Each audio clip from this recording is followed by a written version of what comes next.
U17 World Cup is officially underway. Obviously, there's a lot of football, obviously club football that is being played, but in Brazil currently is one of the premier youth international tournaments.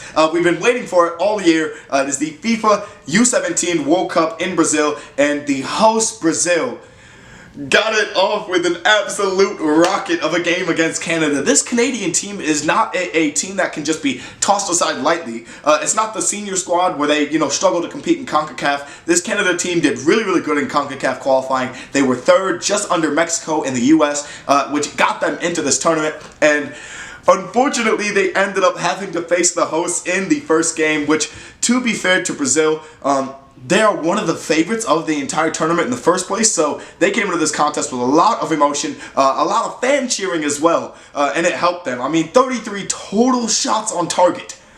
I said that correctly. 33 shots on target in total. 50 of those on target compared to the 5 total shots from Canada. 4 on target, which they did get a goal. So if you're talking about efficiency, 1 goal out of every 4 shots on target, that's not that bad.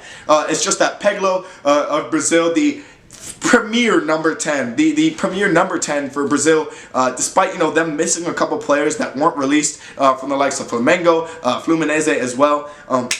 They don't need them because PEGLOW was an absolute beast in this game. I mean, in terms of adapting and watching to U17 talent, obviously there is a sort of a talent gap when watching club football, which is, I think I've been doing that nearly all morning, watching the Premier League and La Liga, then watching the U17 World Cup. There is a sort of a gap that you have to keep in mind, that some of these guys, they're not going to have the greatest of first touches, they're not going to understand formations or tactics as in depth as the professionals. But a lot of these Brazilian players, they get a lot of good minutes. They get a lot of good minutes in the Brazilian Serie A, and as well with that, a couple of them actually are able to play on the international stage, which is something you really enjoy seeing. And PEGLOW specifically was a joy to watch. He was an absolute pleasure to watch among many others in this Brazil team. And it makes me think that despite them, facing Canada in the first game alone, this Brazil squad could go a long ways, guys.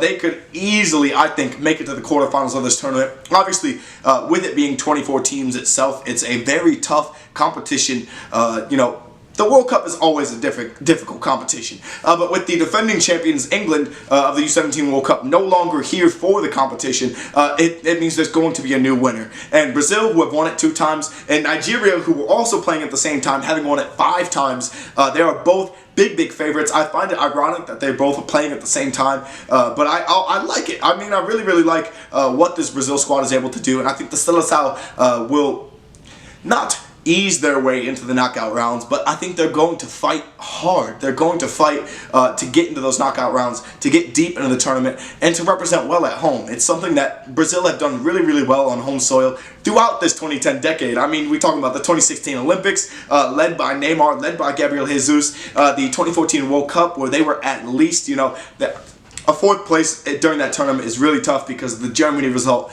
but it's still a top 4 finish in a huge international competition. And I think that's something this Brazil squad is definitely able to achieve. And I'm looking forward to seeing a bit more of them, because while PEGLOW in that number 10 role was very good, I think there are some more players from this Brazil squad who we could see a bit more of. So obviously you guys gotta let me know your thoughts down in the comments below.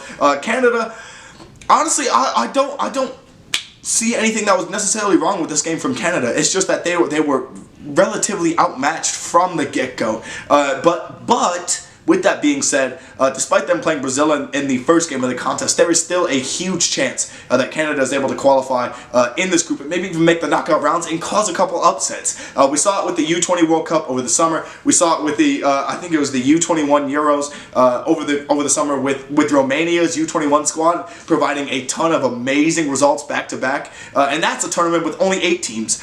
So I could definitely see Canada, getting through the groups at least, if they continue to play the way that they did. They were fantastic on the counterattack. So you guys gotta let me know your thoughts down in the comments below on the Brazil-Canada U17 World Cup match. Thank you guys so much for watching, and peace.